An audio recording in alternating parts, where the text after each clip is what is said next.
Former prisoner and inmate.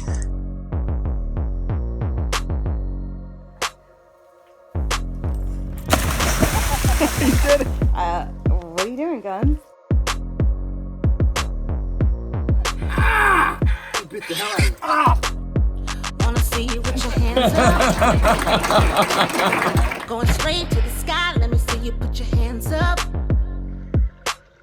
Cause we do till we die and we on another level. I'm at New York City. To the rest of your body, the hips and the got a piece of the pie. Told you once, told you twice that we only got one life. On the way to achieve success after prison, and he's going to share his story with us right now. Diamond shine, best at night. You wear yours, I'll wear mine. Go dumb tonight.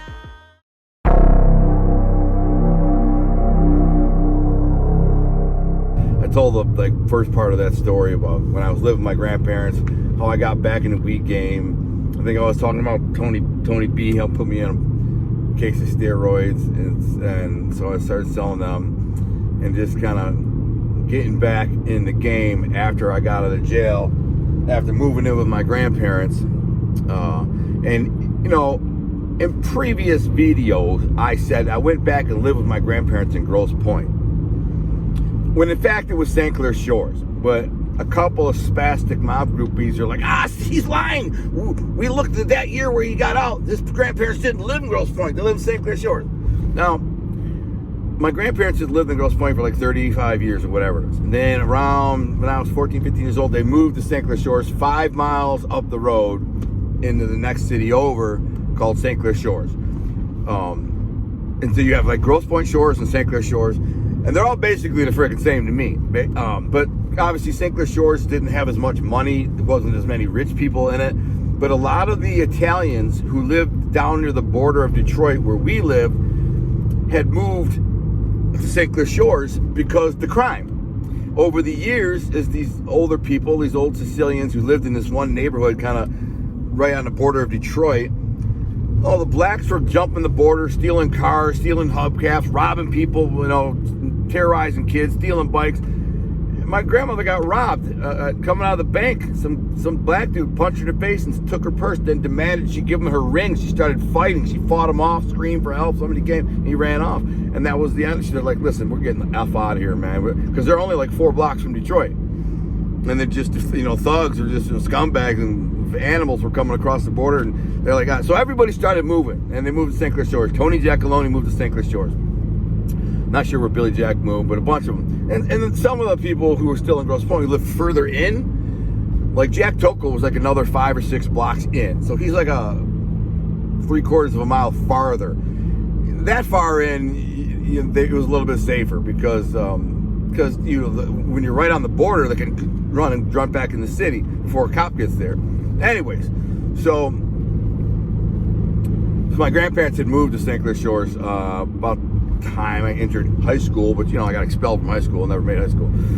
And but in my mind, it was always Grosse Pointe to me, because it goes, here you are in Grosse Pointe, you cross an invisible border, and then you're in St. Clair Shores. And nothing really changes. The houses all kind of look the same, and they do get progressively smaller and less ostentatious as farther you get away from Grosse Pointe. But the border of Grosse Pointe and St. Clair Shores, there's like a 1 mile buffer zone. Well, the houses all look the same. They're all nice 3-4 bedroom brick ranches, 1,800 square feet, whatever they are. And my grandparents sold their big house in Grosse Pointe and moved to that house to get the F away from the ghetto. And because a lot of their friends had moved to that area, but they still attended the same church, which was St. Ambrose. Eventually, they ended up going to another one, I think Gertrude, because it was just too far of a drive. It was, like 8 miles everything, and they just wanted to go to church around the corner. But and really, the church that was founded by my great grandfather, basically in the entire mafia, and you can look this up. Scott Bernstein's famous favorite mafia book in the world, even more famous and more, he likes it more than his own book, the Holy Family Church book, 100 Years of Sicilian Influence in Detroit, of which he claimed my grandfather donated half the pictures to which wasn't true, but he donated probably 15, 20 pictures to. I'm in the book. That church was there for many, many, many years, decades. They built it. All the Sicilians in the local community went there. It was basically their own church. All the Sicilians from Terracini were baptized there. They had their weddings there. They went to church there every week. That was their meeting place, their greeting place. They were always there together and found out about parties and anniversaries, whatever. And I used to go every week. I was bored. I hated church. It was like, you hear this whole hum Catholic stuff, and just there for no reason for an hour. Can't wait till it's over. And then after it's over, you walk out, and then outside is like a gathering of like 200 people. Everybody's shaking hands and kissing. Hey, it's Pete. How you doing, Tony? Yeah, what's going on? How you been? When you gonna come? I got this party coming. You gonna come to the party? Look at it. Can we go? Because you're a kid, you're just like, get the frick out of here, man. But so my grandparents lived in St. Clair Shores now. So when I talked about, when I got out of jail, I went and lived with my grandparents in Grosse Pointe, that was a misnomer. I was really not in Grosse Pointe. I was in St. Clair Shores, which is the next city over, and about 5 or 6 miles from where they had lived for 35 years. Somebody tried to establish that I am a liar, and my whole life is a lie because I said that, which is stupid. In fact, I didn't even say it when I was telling the story because I didn't want to confuse people. I said, I lived with my grandparents in Grosse Pointe when I was a kid. Then I got back out of jail and lived with my grandparents again in Grosse Pointe. It just naturally was a progression. I didn't even think, it was St. Clair Shores. So now I'm at St. Clair Shores, and one of the things that happens to me about this time that's pretty remarkable and noteworthy is that I got in a big fight and broke my knuckle. And had to have surgery, and that kind of sparked into motion a pain pill addiction. It didn't last long, but it instilled in me a love for opiates or pain pills, I remember that day, like I said, I just got out of jail. No, I might as well, I'm going to tell you this story, but it actually came after what I'm about to tell you next. The fight thing. So I was in Harpo's. Anyone from Detroit, the east side of Detroit, remembers Harpo's. It's a big biker club, big, huge club. And probably the biggest club in the city, if not for the east side for sure, but it's a dump. Has a huge dance floor that glows, looks like a chessboard, and it lights up. It's pretty cool. And these bikers own it. They're friends with my Uncle Pete. They're outlaw bikers, I believe. And because I would go there with him during off hours and go in there, and he'd talk to them and shoot the breeze. They'd be there playing poker or rolling dice or shooting pool or whatever. And so I was able to get in there when I was a young kid, even though I had no ID. I just freaking show up, and the bouncers knew who I was from my Uncle Pete. And I bring all my boys with me. And they let them in. They let them in too. And jeez, man, this freaking UPS truck stopping in the middle of the freaking road, really? So I'm in there one night. I'll never forget the night because my boy Terrell, this black dude, this big muscle-bound black dude, ripped up, was a friend of mine. He loved me. Thought I was a G of G's. He picks me up at my grandparents' house, and it's convertible. It's not his convertible, it's a girl. It's a girl's convertible. But he drives it like it's his. He's a funny dude. He did hair, and he had his hair was all permed off to the side, kind of a pimp. He thought he was a G. And he was all right. I ended up knocking him out, actually. I might as well tell that story too, but I'll tell that story first, then tell the other story. One day, we were coming from the beach, right? And this is after the Eli incident with my girl. God, this is a long story. I could go on because the progression. What happened is I was leaving on my Ninja, and I knew I had warrants, and I knew the cops were looking for me because I lied to a cop who pulled me over. I said I was friends with this cop, and he let me go. But I knew frickin' from that cop, because he called me. He said, yo, did you use my name? I said, yeah. He's like, yo, they ran your name, and they know you got a warrant, blah, blah, blah, so they're looking for you. I said, all right. So I go to the gym. When I go to pull out of the gym that day, I wanted to go to the beach. I see a cop driving by, and I have my Ninja is bright green. It's like a chartreuse neon green and white. It's one of a kind. It's got a custom paint. The cop goes by, and I see him going to turn around. So I swing around and go back in the gym, kind of hide behind the gym, park my bike. And I see my beat and Terrell, and they're getting ready to go to the beach. So I'm like, yo, I said, come on, I gotta go. I'll go to the beach with you guys. He's like, what? I'm like, come on, let's go to the beach, man. The cops are after me, blah, blah. So like, yeah, so we go to the beach and hang out, mac on some chicks for a while, throw a football around, get a couple numbers, and then we're coming back, and we got an argument over who had the bigger back, me or Terrell. Flexing it, you know what I'm saying? We're both muscleheads, stupid, 20 years old. And he had a better overall build than me, but I had a bigger back, and we were getting this argument, and then he says something slick about, yeah, that's why your girlfriend got with Eli. I said, what'd you say? I'm in the back seat, he's in the front seat, driving. I said, what'd you say, mother effer? I'll beat your mother effing ass, you know what I'm saying? Yo, you gonna be shit, dog. You gonna be, I said, man, I'm gonna knock your bitch ass out, man. Who you think you talking to? Say something again. So he pulls over on the side of Metro Parkway, which is Metro Parkway is 16 mile. It's a freaking 60 mile an hour highway, you know, 4 lanes, 2 on each side. And we're coming from Metro Beach, which is where the highway dead ends at Metropolitan Beach. This big, like 5 square mile freaking beach and wilderness area. And there's a million people are leaving the beach because it's down in the evening. It's like 5, 6 in the evening. Everybody's freaking taking off. You know, it's almost a traffic jam. And he pulls over on the side of the road, and I jump out of the freaking back of this convertible into the back, and Joey's like, oh, here we go. And we're on the side of the road, and he comes Terrell starts walking towards me. Like, I know what he's going to do. He's going to sucker punch me. That's his M.O. His M.O. is like, yeah, man, what's up? You think you tough? Like, bam! And freaking, so as soon as he comes walking up, like, man, what you talking about? Who you going to be? Bang! I freaking knock him out, dude. Boom! Right in the jaw. Just crack. This dude is stretched out, looking like a dead body, laying in the middle of Metro Parkway. Cars creates a traffic jam. People having to slow down and drive around them. There's a black dude sleeping in the road. And I'm standing there. He wakes up after about a minute, kind of gets up groggy, looks at me. Why'd you do that, dog? He starts crying. Man, you're supposed to be my boy, man. Why would you do that? I said, man, come on, man. You was gonna hit me, man. I think I'm stupid. I ain't no sucker. I ain't no punk ass, bitch ass motherfucker like you think, bro. You know, walk up on me, sucker punch me. Now you talking that tough man shit. Let's see how tough you are. Oh man, we're supposed to be boys, man. You're supposed to be one of my best friends. I can't believe you hit me. And then I started feeling really bad about it because he made me feel guilty, like for doing that. Like I felt really bad. Anyways, he drove me back to the gym, and I grabbed my bike and got out of there. But I did end up getting caught by those cops, though. They finally freaking got me and arrested me and impounded my bike, and I bond out. The warrant for something. I can't even remember what it was. So, but before that happened, Terrell comes to pick me up at my house in Grosse Pointe, or St. Clair Shores, excuse me. And pulls up in the driveway, beeps the horn, beep, beep, you know. And so I look out the window. I was like, yeah, hold on a second. You know, I'm just getting ready to go to the club. So I'm all slicked up, dressed up, hair gelled and perfect, you know, Jersey Shore. I was all tan and buff. And my grandma, who looks out the window, she sees this black dude in a convertible. And she's like, who's that? And, you know, my grandmother had shot a black dude in the Eastern Market who tried to rob her.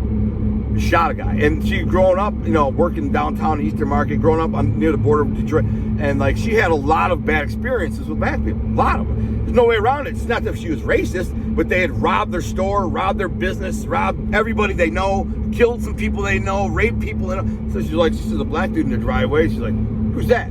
That's my boy. Don't worry about it. She's like, you better not get in any trouble tonight. I said, nah, Grandma, I'm not getting no freaking trouble, you know.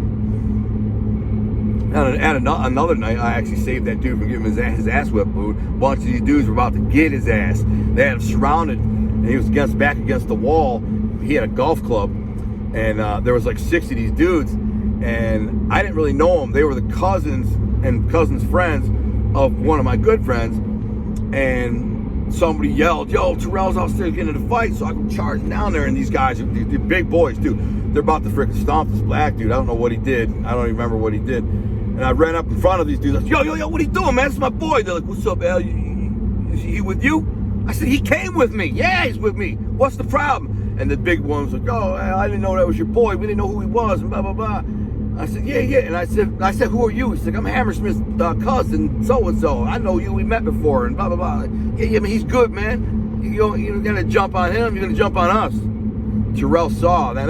That's probably the first time in his freaking life he ever saw anybody come to his back. Because it was going to be us getting our ass beat. There was like 6 dudes, and they were big. And if they had any fight in them, they would have whooped our ass. But I wasn't going to let them just jump on my boy without helping him. So now we both get our ass whooped. But I ain't going out like that. That's just how I was. And everybody who knew me, anyone who's from my neighborhood, anyone who's one of my boys, I just talked to one of my boys a couple days ago, calls me out of the blue, and he's laughing at those videos, those little geeky videos that those kids made. And we're laughing about it because he knows it's all bullshit, man. He's like, man, crack it up. And I said, you should come on my show, bro. He does, he is a kind of involved guy still. And I'm like, you don't have to, I won't even give your identity if you don't want to. I can blur your face. But you come on there and talk about me, what I was like, how I was cut back in the day, the things I did, who I was with, things I was around. He kind of nods like, yeah, I don't know, I think about it, but he goes, I said, you know how I was? He's like, hell yeah. And I said, bro, and what you knew about me and what I was doing was like 5% of what I was doing. He's like, oh, I know, hell no, I know that. The last time I saw Jack Tocco, was the boss of Detroit Mafia, was at his mother's funeral. And Billy says, Al, your uncle, he's like, your uncle was walking out. He said, Al, your uncle. And he does like this, and I look over, and Jack Tocco was there, and he kind of motioned me over, so I said, walked up, and Uncle Jack shook his hand, and he said, how's your grandma and, your uncle, and blah, blah, blah. I said, good, fine. He's like, all right, you be good. And he was just leaving. But anyways, this kid freaking knows exactly how I was cut. Anyone who knew me from back in the day would tell you, I had my boys' backs. If you got to be, and that was what me and my boy were just talking about. He called me out. I said, remember that time Terry Yak and his crew came to your house, said they're going to beat your ass? I was at my girlfriend's house, like about to get laid, and you come over, and we weren't even that close of friends at the time. You come over to the house and say, Al, I need you, and there's a fight. They're coming to my house, going to beat my ass. And I'm like, dude, I'm in there trying to get laid right now. But are you serious, man? He's like, dude, I need you. And I said, all right, well, I can't leave you hanging, bro. Like, I can't leave this dude hanging. So I jumped in his car and went to his house, and we sat there and waited. And about an hour later, a carload of mother effers pull up and jump out. And I step on the porch with a baseball bat. And I said, who's first, mother effers? And they're like, who are you? Doesn't matter. I said, I'm with him. Well, Billy did this and he did that and did. I don't give a F what he did. If he's in the right or wrong, I said, I'm here today. So if you want Billy, you go through me. Who the F is first? And they're like, all right, dog, we'll see. I said, yeah, we'll see, mother effer. Get the step. And they jumped in the car and they left. That's the kind of guy I was. That's how I was cut. And I did that for Billy a couple times. And I even saved his friend from getting his ass kicked. One of his boys. I didn't even barely know the kid. He's like, man, can you help me, man? They're about to beat my boy's ass. I'm like, man, now I'm sticking up for people I don't even know. But he was my boy, so I did it. So I always had a lot of love for Billy, and he had a lot of love for me. But I dicked Billy over a bunch of time on money when I was like doing bad and deep into freaking drugs and involved all kinds of crime and shit. I screwed him over out of thousands of dollars, man. Just made him, paid me, forced me. His dad was a serious player. His dad was a connected guy. I don't know if he was made. I would be willing to bet his dad was made. I always operated under the impression that his dad was made. Everything about him screamed made guy, but I don't know for sure. But he was definitely connected. He was friends with Jackie Giacalone, the boss. He was friends with all these other guys. So Jackie wasn't the boss at the time, but he knew them guys. That was his crew. And anyways, so me and Billy were tight, but I dicked him over a bunch of times on money and petty bullshit. And after that, we were never the same, man. He freaking didn't like me. But I love the kid, and I've told him that since I got out of prison. I love you, bro. I made characters in all my books, one based on you, and you're my boy. And he's like, I know, bro, dude. I know you were just out there at times. Your mind wasn't right. I've seen it before. I've been there, blah, blah, blah. So he understood. But it was funny. He called me out of the blue talking about those videos were funny. Anyway, so this dude Terrell and I go to this club, Harpo's. My grandma says, don't get in any trouble. I said, no, I'm not going to get in trouble, Grandma. And we go to Harpo's, and basically, I think it was a Wednesday night. And every Wednesday night, they had 50-cent pitchers of beer. It was a way they would try to get people in there to drink and spend money. So, like, Wednesday nights, and they'd let anybody in there, man. Like, anybody.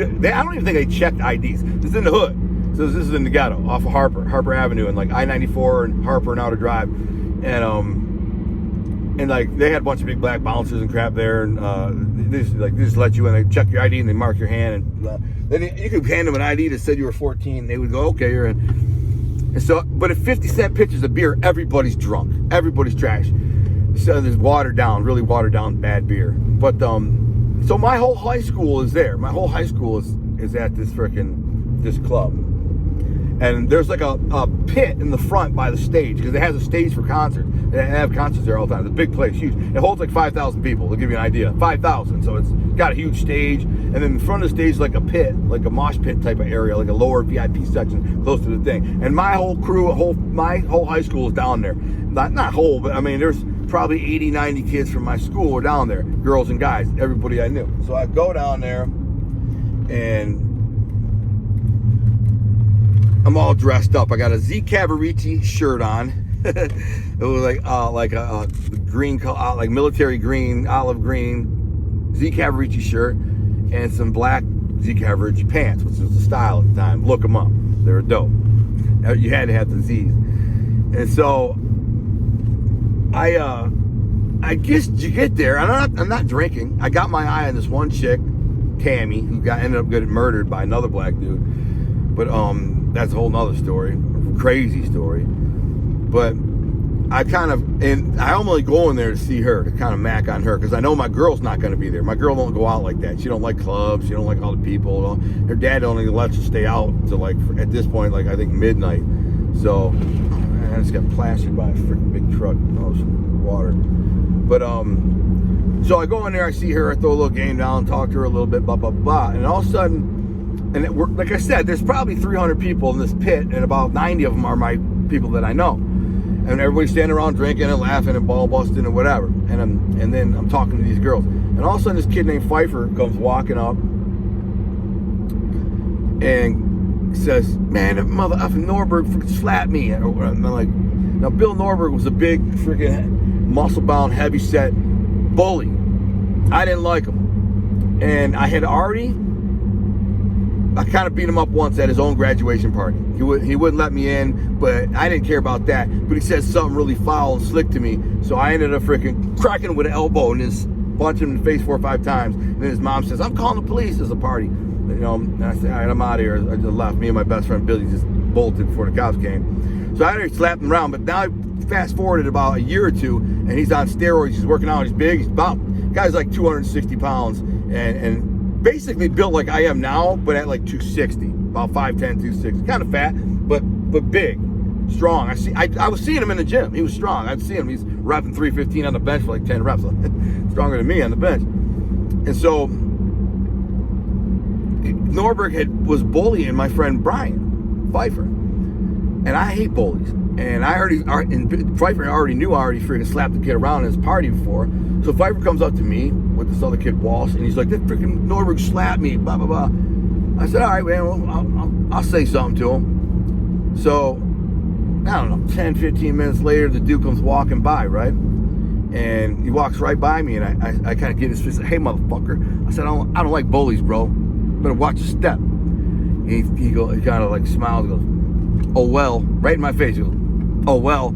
I said, "Oh, well." Blam! And I just freaking blasted him, dude. You can call that a sucker punch. You can call it whatever the frick you want. I don't care. When you say somebody says, "I don't like bully, better watch your step," and they get in your face and go, "Oh, well," and then get knocked the F out, then, well, they had that coming. So I blasted this mother effer right in the nose. I wasn't even aiming at his nose. I was more or less trying to knock him out, but somehow I caught him in the nose more than the jaw. He must have moved a little bit.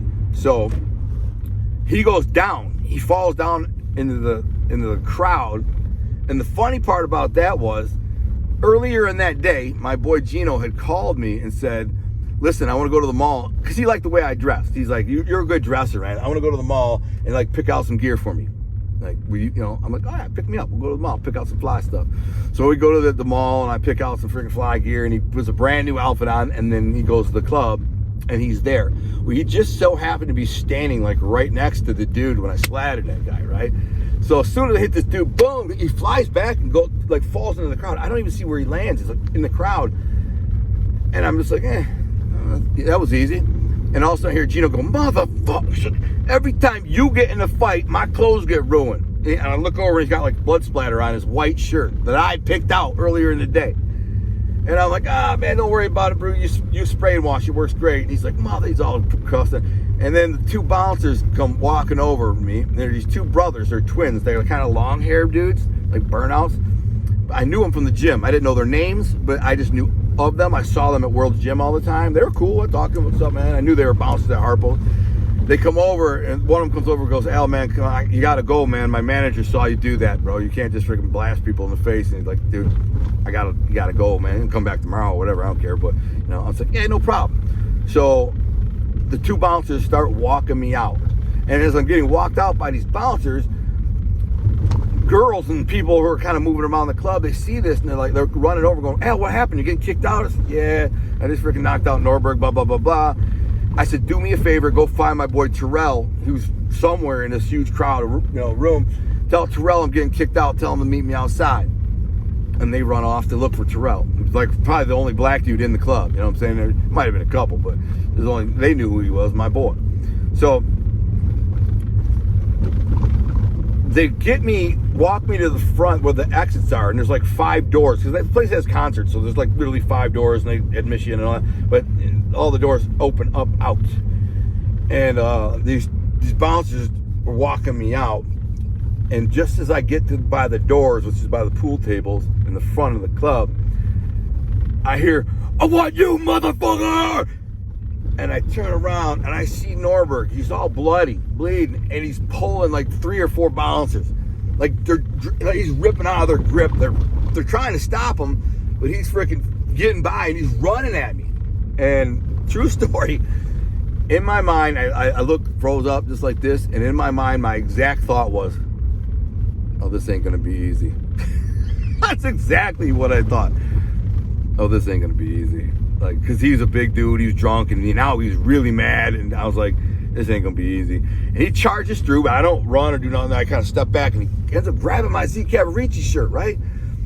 It's like a $75 shirt. And I grab his hands, and he's trying to yank and pull at me, and the bouncers are pulling him, and the other bouncers are pulling me, but I'm trying to like hold his hands. I'm trying to hold him so my shirt don't get ripped, because if they rip us apart, my shirt's gonna rip off. $75 shirt. So I got him by the wrist, and I won't let go. I won't let him rip my shirt off. And they're going, take it outside, take it outside. And I'm going, I will get this mother effer to F off me, man. Rip my freaking shirt. So finally he lets go to the shirt, and they let me go, and I go kick the freaking door open. Boom! And the door goes flying open out on the Harper Avenue, and it's like a ghost town. It's about midnight. Nobody is out there except a bum. There's a bum laying on the ground with a sign, like, you know, hoping people come by and give him some change, right? Some black dude. And I kick the door open, right, and it's silent, nothing out there. You can hear the music pumping inside, boom, boom, boom. So I open the door back up, and I go, throw them out to these bouncers. There's like 4 or 5 bouncers now. There are 2 of them, these 2 tall, big black dudes. I go, throw them out. And so they literally throw them out like it's a movie. You know, you're in the movie, you see somebody get thrown out in a Western, bang, and they go flying. He literally goes through the door, stumbles and falls, jumps up, and goes, come on, mother effer, let's do this, man. I'm gonna beat your bitch ass. Says that to me. At this moment, all 5 of those doors go piling open, and my whole high school piles out. You know, the school I would have went to, all piles out because they want to see the fight. And the bouncers are saying, if you leave, you can't come back in. And so Gino, like, I'm staying in. I mean, I'm trying to max my hose. I already know how this ends. Al beating his ass. That's literally what he's saying. I don't need to see this. I know how this is gonna end. And so, but Gino was like peeking out the door, and the bouncers and some of these other guys go, I got my money on the big dude. And at this point, I took my shirt off. So I had my shirt like a wife beater on. And Gino goes, which big dude? You know, but the other dude was bigger than me. Like, the big dude, and he's like, no, put all your money on on the dude with the birthmark. I got a birthmark on my arm. Put all your money on the one with the birthmark. He's gonna freaking demolish this dude. Trust me, that's my boy. I've seen him do it. So everybody, about 30, 40 people pile out into the street and the sidewalk, and we're squared off. Like, what's up? What you gonna do? And is my brakes on? What's wrong with my brakes? I think I need new brakes. So I said, man, you don't want to do this, bro. Now keep in mind, I just got out of jail like three weeks ago. I just got out of jail 3 freaking weeks ago. And I'm like, dude, you don't want to do this, bro. Now, I don't want to do this with all these freaking witnesses around. You know what I'm saying? There's too many freaking witnesses. I don't want to do this. I said, bro, you can't beat my ass, so I don't know what your freaking deal is. What's your plan? You think you're going to beat my ass? I said, bro, you can't whip my ass in your wildest dreams, bro. So simmer down. I'll beat your ass, mother effing bitch ass, steroid motherfucking blah, blah, blah, blah, blah. You start talking about my mother. My mother just died. And he's like, your mother this, your mother. So I'm like, all right. And that's when I said, all right, you gotta hit me first. No, I didn't even do that. That came next. What I did was, I flinched him. When you're dealing with drunks, it's good to test their. It's good to test their reflexes. So we're squared off in the street, right? And I'm like, okay, this is what you want to do? Yeah, let's do this. He's like this too. I'm like, all right, man. And I flinch him. And we're close. I mean, I flinch him. And he don't even blink. Like, he don't even move a muscle. I flinch him. And then as soon as I flinch him the first time and he don't move, I just blast him. Because I know his reflexes are cooked, man. He's just drunk. And he's all bloody, man. I splattered his nose. He's covered in blood. I said, that's what I said to him. I said, bro, you don't want to fight, bro. If you look yourself in the mirror, man, trust me, you don't want to fight. You're a mess already. Hey, freaking the bouncers did this to me. The bouncers did this. I'm like, really? It wasn't me splattering your face in the first punch? Because I don't think the bouncers were in there jumping you. I'm like, whatever, bro. And I flinch him. He don't move. I literally was this fast. I go, bam, a second punch. I hit him, boom, right in the mouth. It knocks him back, but it don't knock him out. It's not a knockout punch. I didn't hit him hard enough, I guess. He stumbles back a little bit, and his eyes get red, and he goes, and he charges in at me, right? We were actually on this big sidewalk in front of the club, not in the street, but right there on the sidewalk. He charges in at me, swinging, and I kind of jump back and like grab. He's like a bull, and I grab him in a kind of a chokehold from like his head into my armpit, and I grab him like this, and I slam him down on the ground. Boom! So he's got one arm flopping here and one arm there. I crack him down on the ground, and I look at these bouncers who are right there now. They're sitting at the door. I said, bro, and I looked at him. I'm holding him. He's trying to swing. He hit me like this hard. He's trying to hit me. I'm holding. I look at these bouncers. I go, get this mother effer the F away from me, man. I don't want to kill this dude. I'm not trying to go to jail. I just got to jail. Get this mother effer away from me, man. And they said, all right. So they we'll get him. So I let him go, and they grab him. They separate us. He starts talking mad trash. I'll beat your ass, you pussy ass mother. You bouncer saved your ass, blah, blah, blah. I said, dude, listen, I don't want to go to jail tonight, man. I'm saying, I'm not trying to go to jail. So I'll see you another day when there ain't 500 people around watching. Let's see how this ends. You know how it ends. Look at your face. Go in the bathroom right now and look at your face, motherfucker. That was one punch. So my friend Pfeiffer was out there now. The kid that started the whole thing, who got bullied. Who was a friend for years, but he's not even a friend now. He doesn't reach out to me or talk to me or nothing like. I dicked him over on money too a few times and did him a little bit wrong. But I looked out for him on nights like this and many times saved his ass. So he's got a car, a Dodge Daytona, and me and 4 or 5 of my friends go. My wife must be going somewhere. Me and 4 or 5 of my friends jump in the back seat of this car, this Dodge Daytona. And as we're pulling off, because everybody's dispersing, this big crowd is dispersing of people from my high school. And we walk around the corner. I got Jack Adelot, Scott Walsh. I don't know who else was in there. There's 5 of us in the back in this little Dodge Daytona. And I'm in the middle in the back. Kind of put my shirt on, we're all getting ready to pull off. As we're pulling off, there's we look over, and the dude Norberg is sitting there against the wall with his 2 homeboys. And he's all bleeding, and Pfeiffer rolls his window down. Bitch ass motherfucker, I'll beat your ass.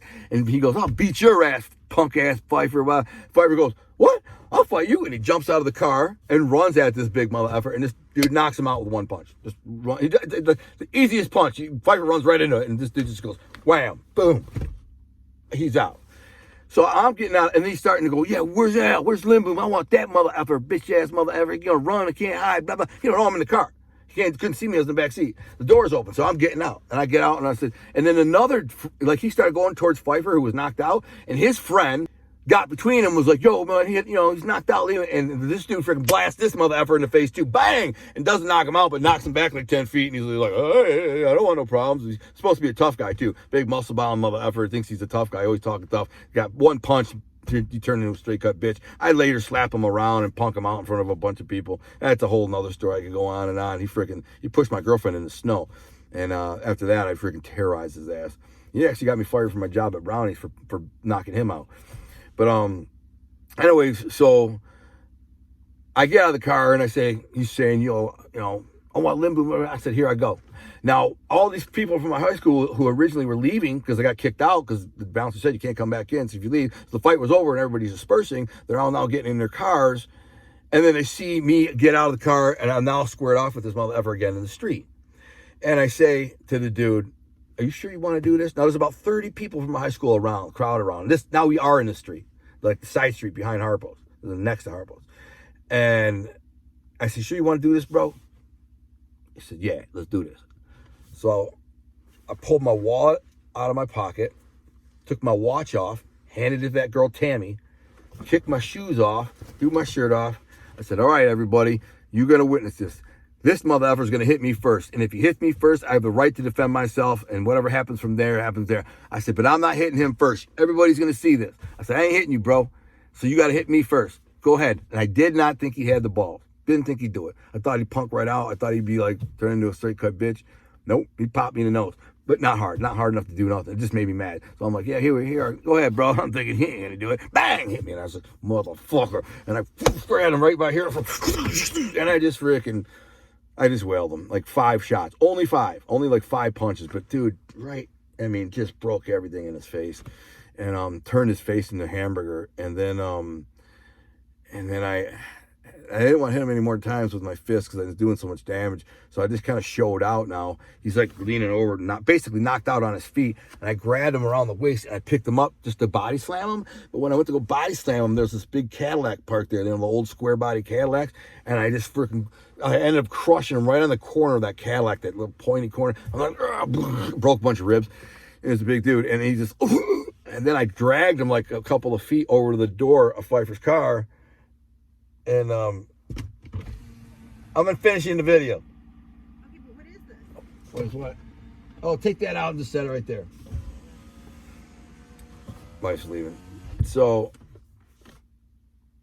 anyways, I drag him over to Pfeiffer's car doors are open because we just piled out of them, and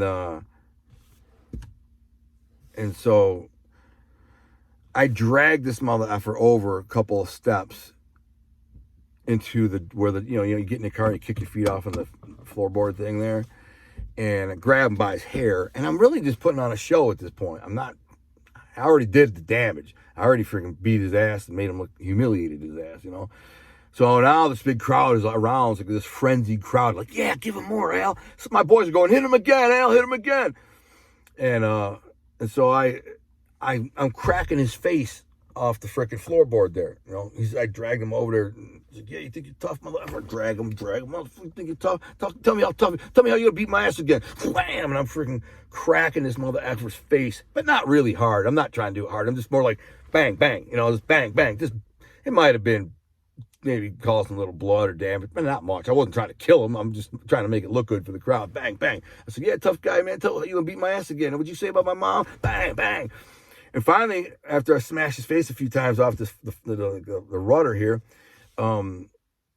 these 2 big black bouncers, like, kind of almost gingerly, like, they tapped me on the shoulder, like, they're like, all right, man, enough, man, you're going to kill him, there was a lot of blood, there's blood everywhere, blood was splattering everywhere, and they're like, all right, man, enough, man, you're going to kill him, let it go. I said, all right, so I stand up and back up, and they, like, grab him, like, under his armpits to pick him up, and as they're picking him up, this is a true story. You can't write or make this shit up. I don't know why I said this. I don't know what the hell made me think this. But it's what I said. And every witness there will tell you. And there's a lot of people still around that were at this fight. Even that kid Pfeiffer. And I said, even the kid Walsh, all of them, they're all still around. And I said, right as they were picking him up, his face was kind of exposed right in front of me, right? But it was kind of on a down slope, so it was still kind of down below me. And someone said, hit him again. I think it was Walsh, could have been Jack Kettlehut, I can't remember. They're like, hit him again, Al. And I freaking was like, I yelled, rock the bells. I said, rock the bells, bitch. Bam! And just freaking went like an uppercut. Boom! But because he was so low, I didn't get my fist like to come upper. I hit him like this. And that's not how you punch somebody like this. The way I caught him was my fist was like partially, it was like in the middle. I didn't hit him with a solid this way. I didn't hit him with a solid this way. I kind of hit him in the middle. And it fractured my knuckle. See my knuckle? It's still to this day, it's jacked up. I have never cracked my knuckle since that day. Can't. So I had to have complete reconstruction surgery. And so this is why this has far-flung implications that are far-flung into the future for me and that dude. So After the fight, we jump in the car and they pick him up and the dude's against the wall. They lean him against the wall. He's with his two homeboys and he just looks mangled in a mess. I never seen anyone look so beat up before. I've never seen any, and I beat up a lot of guys, dude. I beat the shit out of a lot of guys, probably like 50 dudes over the years back then. And that dude was the worst, man. Like he was trying to spit out his tooth. It was hanging by a thread, like a chunk of meat, and he kept trying to spit it out. And he was going, the tooth was like, trying to spit it out, but it was hanging on meat. And his lip was split, wide open. It wasn't like just a cut. It was split, so you could see his little gum.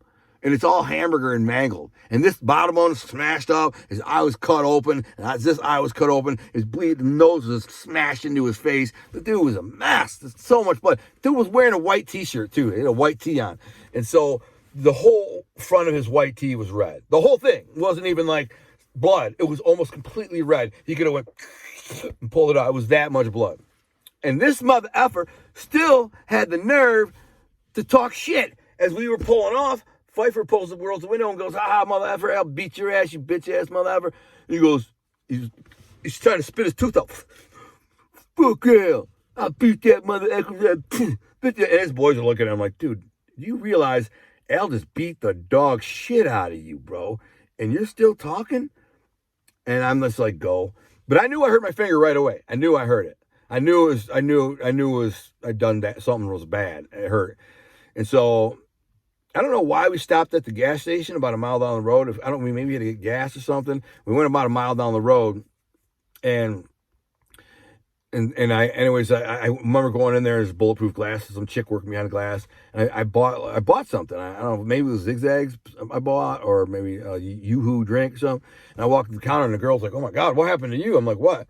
She's like, "Oh, all that blood." My boys were with me too, and they're like, "Oh, that ain't his blood." And I was bleeding. I had a bloody nose, but I wiped it off. It wasn't so bad. All the blood that was splattered all over me, and they're like, "Oh, that ain't his blood." She's like, "That's from the other guy?" And they're like, "Yeah. You don't want to see him." Then the next day, I go see Pfeiffer. He meets me at my friend Jose's house. I think Jose might have been with us that night too. I can't remember for sure.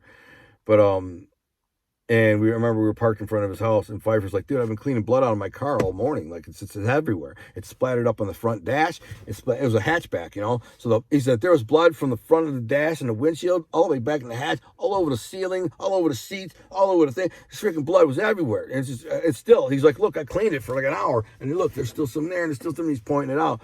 I'm like, "My bad." He's like, "What the frick, man?"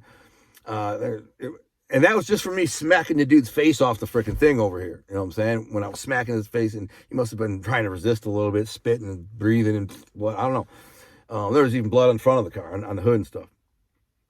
Well, it turns out that dude was really hurt, and he had to go to the hospital and spend 30 days in the hospital. I ended up having to go get surgery on my knuckle. I had to have surgery done, and when they gave me surgery, they had. Now, again, if you remember back before I went to jail, how one of my cousins got us all strung out on this stuff called Nubane, which is injectable morphine. And we liked it. But then I went to jail and got off of it. I wasn't really hooked on it or nothing. I probably felt like crap a couple of days, and then that was that. But then my boys, my two cousins, they got strung out on heroin. Because of that, led to heroin. And so when I got out of jail, I'm clean, I'm good. I stay away from those guys who are strung out on dope. I mean, they might have sold some dope with them, but I don't hang around them. I don't hang around addicts and heroin addict stuff. And but then I break my knuckle, and the doctor gives me 20 Vicodins and 15 Percodans, for pain. I remember the same night I got surgery, I went to a house party at Tim Trapp's house, and it was this big party, and I got pins in my knuckles, 2 pins in my knuckles, and a button with a wire. So they had to basically wire the ligament to the bone and then put 2 pins on it. And the pins were sticking out, like these little beads were sticking out there. And then eventually, after 6 weeks, they pulled the pins out and they said, "Oh, your finger's going to be good. It'll look like normal and be good as new." And that looked normal and good as new. I should have sued that freaking doctor. I think he did a bad job. But one of the problems was I was trying to work out while I had pins in my hand. I put the weight in my hand and I curl it or push it. and that caused me to naturally make my hand want to curl, and I was effing with it. I was messing with it, so it didn't heal right, and still to this day it's messed up. But the sad part of the story is that dude, apparently he never recovered from that. You know, I've told this story before, so some people might have heard it. Maybe some people haven't. People are new, but it's nothing I'm proud of. In fact, one of the things that haunt me in my regrets in life. I can only pray that he's happy and successful and his family and stuff. But I've been told that after that, I ran into friends of his, and they're like, he's never been the same. He's not the same, right? And I thought, maybe he got humbled. You know what I'm saying? Maybe he wasn't so, now he's not such a cocky, smart ass, shit talking bully. Maybe he just got his ass humbled by me, you know, so that's good. But they're like, nah, he something ain't right. So according to them, he had swelling in the brain, and they had to like cut a hole in his head to release the pressure. I got a bill. He sued me. He didn't sue me. Yeah, he tried to sue me. He didn't press charges criminally because he couldn't. I had all these freaking witnesses, and he knew it. And so he went to civil court and tried to take me to civil court. I refused to go to court. I'm like, I'm not going to court for this. I didn't do nothing. And like, oh, his lawyer calls me. Well, you have to go to court. I said, let's not get a summons from the judge. I'm not going. But the two dudes, he said me and my boys jumped him, right? The first kid that he knocked out was one of them, and the second kid he punched in the face was the other one, and me. The three of us jumped him and did all this thing. So he went home and said, Mom, these guys jumped me at the club. Look at me. It was just me. I beat his ass with 5 punches, 5 or 6 punches. What a punk coward for that. And so he tried to sue me. And I kept getting appointments for court and court dates and documents. I'm not going. They finally called me and said, I'm not going. I'm not going. Unless I get summoned by a judge and I remanded to go to court, F you. I said to the lawyer, I said, man, I hope he is giving you a big retainer because you're not going to win a freaking dime. They're not going to win a dime for me. The bouncers did their job. I was dead sober. The dude's got 50 pounds on me. He's drunk. I'm sober. I got 30 witnesses. He has 2. All right? I said, I don't want to fight you. He said he wanted to fight. I said, you got to hit me first. He hit me first. And then I beat his ass. And the guy says, oh, you don't think it was a little excessive? There was $300,000 in damage to his face and medical. I said, what do you do when there's a 260-pound drunk dude who won't go down and won't stop coming? You think I'm just going to let him beat me up, maybe kill me? No, I just beat the shit out of him until he was done. I'm not stopping. He's lucky I didn't kill him. I should have killed him. And so yeah, it's $30,000 in dental repairs. I don't know how do you get $30,000 in dental repairs? I don't know. I guess he had his teeth screwed back in and all kinds of rebuilt his jaw, all kinds of crap, man. And rebuilt his nose. He spent a month in the hospital. And then for years later, they were like, a couple guys I knew who knew him or friends with him. They're like, yeah, he ain't the same. A kid named Mark Brill, and there was another dude. And this is really, really gets sad and weird if it's true.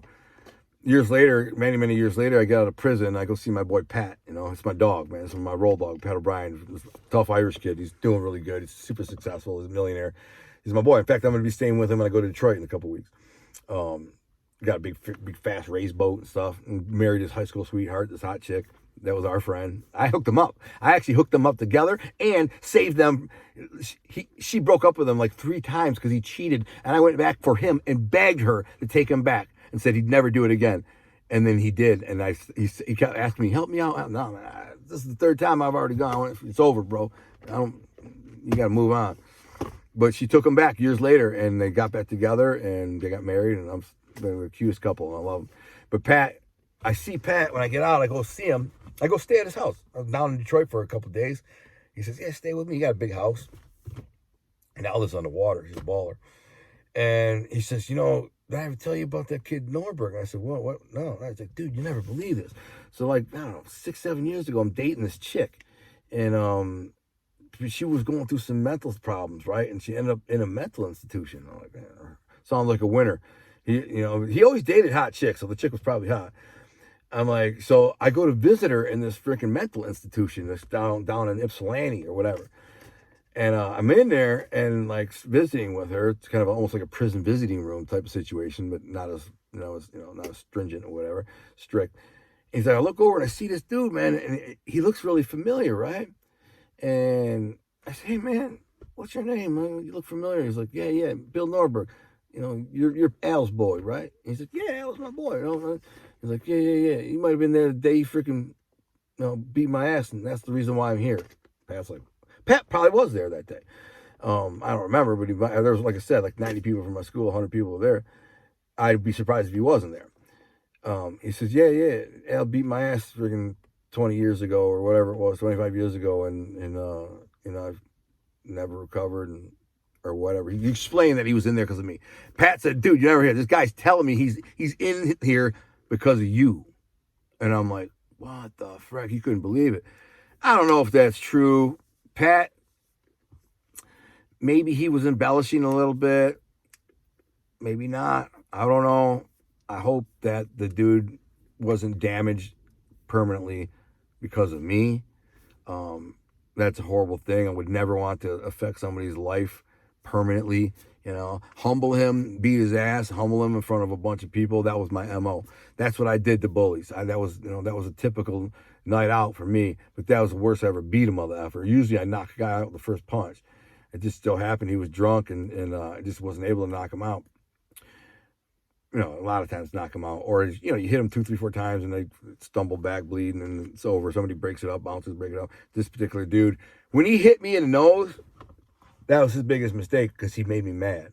Normally when I'm fighting these mother effers, I'm not even mad. I'm just playing. I'm in there just like, I'm just doing it for entertainment, to entertain my friends and my boys and kind of, play the role and punk out some bullies. It's nothing to me. It's easy. And anybody who's a real tough guy can tell you, 99% of the guys, you could beat their ass in 2 seconds. 2 seconds. If you are a real fighter and you're a real tough guy, you could go walk into any nightclub at any time and look around and go, I'll beat 99% of these mother effers in 5 seconds. Count it out. 1, 2, within 5, that mother effer's going, all right, man, stop, man. If he's even not knocked out. So I wasn't, I just, that kid had it coming because he punched me in the nose. That's what it was. When he popped me in the nose, I saw stars and I tasted my own blood, and it just triggered me, man. It was just like flipping a switch, and I was like, motherfucker, and I was, you're dead, mother effer. That happened. The guy who sucker punched me with freaking brass knuckles too. It was exactly the same feeling, exactly the same thing. Bang! I said, "You're dead, motherfucker!" And I chased him, and I freaking smashed 4 dudes back to back in a nightclub, in the breezeway of the nightclub, within like 30 seconds. Smashed them. 3 of them were unconscious. 1 of them was just smashed, bloody, and then I left because the cops were coming. And that was after a dude hit me with brass knuckles on the bridge of my nose and knocked my nose over into my eye socket. I'll have to tell that story. I've told that story on old episodes of my shows from years ago, but I mean, a lot of people never heard them. It was a crazy story. A bunch of Albanian dudes, a bunch of freaking tough-ass Albanian dudes. I got in a fight in the club. But anyways, when I get hit, it's a different story. I snap and I kind of black out and lose it, Hope that dude's okay and he's living well and he's got a good life and he's moved past me and whatever. But anyway, that's another episode of my life, because that's what I'm doing. It's kind of chronologically telling my life in order, some of the more major events. This was a major event because it got me hooked on pain pills. Now, I didn't last long on pain pills. As soon as I started eating these pain pills, I discovered I liked them. I had 10 Percocets and 20 Vicodins. So I was like, oh, these are awesome, man. It makes me feel invincible. And so I figured out a way to get some, scam. My boy's mom was a dental hygienist in the ghetto, for a dentist in the ghetto. And she would write me fake scripts for Tylenol 3s. So Tylenol 3s are really pretty mild, but they affect me really well. I love them. I take 5 Tylenol 3s. It would be the same thing as taking 2 or 3 Vicodins for me. So I love them. And so what I did is, that's a whole nother show, is I Xeroxed the script, and I still remember the DEA registration number, AC9780154. It's named Dr. Cooper. Dr. Cooper. And I write my own scripts, and I end up filling up like all these freaking peanut butter jars filled with Tylenol 3s, and I'd sell them. I'd sell them for $1 a piece or $5 for 2 for $5, I think it was, something like that. But I was eating them. So, but then I almost got busted with the fake script thing. My girl went in to fill a script, and they told her, we're going to call the cops. She came out and said, I ain't doing no more, because I had every pharmacy in town. And, all over the east side of Detroit, I must have hit 100 pharmacies. So, and then I went to jail. I got caught with a pistol. And I got caught with a pistol. a 44 Desert Eagle, and went to jail, got the bondsman and a lawyer, and blah, blah, blah, and I ended up in jail for 2 weeks. I think 17 days for the pistol. Well, thank God, because you could go to jail for 2 years. Typically, if you get busted with a felony firearm, it's 2 years flat. But a lawyer, and it all worked it out, and they got me 17 days in the county jail. They said undisclosed weapon is what it was, possession of undisclosed weapon, not firearm. So I was good. So I go to jail for 17 days, and I have to kick these pills, and I was addicted to them. I withdrawed for 4, 5, 6, 7 days, a week. But within 2 weeks, I was good as new, man. I walk out of there, I'm back in the gym, boom, boom, boom, boom, and I'm good. And I didn't touch a drug for 5 years, But when I do my next episode, I'm going to tell you how I started getting involved with the mafia, more involved with the mafia, because it was about the exact same time. This is about the same time. It was probably actually right before that fight is when Tony Giacalone and my grandpa asked Tony Giacalone to get me a job, and then I ended up getting a job. He got me a job at Brownies on the Lake, and there was a bunch of mafioso who hung out there all the time, and I got to know them, and they got to know me, and one thing led to another, and tons of scams and rackets and cons and gangster stuff. But Tony started having me do some gangster stuff too, and I'll get into that in the next one. So the next episode, I'll tell you like the first thing that he did, where I punked out these kids for his, and I've told the story in different versions because I don't want the identity of my cousin to be divulged. That's why I've said it was my cousin. That's why I said his mother was my aunt, and in fact she's actually my cousin. But I don't want anyone to know, because she's still alive and so is he. And it kind of made my cousin look like a punk, because he got punched in the face and I had to go to his rescue, and he looked like a pussy. So I don't want people saying, "Oh, your cousin Al's making you look like you're some pussy." You had to go. So I changed it a little bit to protect his identity. But I'll tell you that story because it's a good story, and it actually it opened the door with Tony Giacalone with me, because when I did it, he said, "All right, this Alonzo's a tough kid, and he can be counted on." Then the next thing I did for him was really violent, and then he was like, "All right, really good." So there's a lot more to do, and this is all when I'm 20 freaking years old and fresh out of jail. So stay tuned. I'm going to eat. I'm out. Former prisoner and inmate.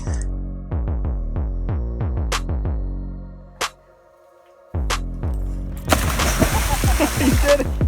What are you doing, Guns? You bit the hell out of me. Wanna see you with your hands up. Going straight to the sky, let me see you put your hands up. Cause we do till we die, and we on another level. I'm at New York City. To the rest of your body, got a piece of the pie. Told you once, told you twice, that we only got one life.